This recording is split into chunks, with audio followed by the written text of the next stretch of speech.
You have to call your power back to you every single night. Here's why. Throughout the day, you are constantly attached to other people, either giving your power away or they're taking it from you. Because when you're talking to people, an energetic cord gets attached. If you think about it and if you talk to them, imagine a cord attaching from them to you. If they're thinking about you, they're talking to you, a cord attaches from them to you.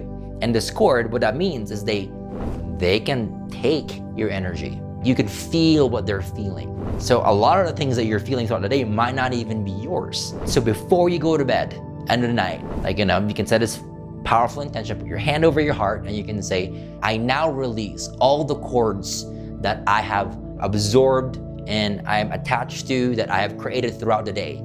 Anyone I've attached to, anyone who's attached to me, anybody who I'm giving my energy to, who's taking my energy from me, whether I'm conscious of it or not, I now release it fully. And I replace it with love, abundance, joy, peace, and confidence throughout the night. So be it. And when you do this, you release everything that's not yours, so you can experience everything that is yours.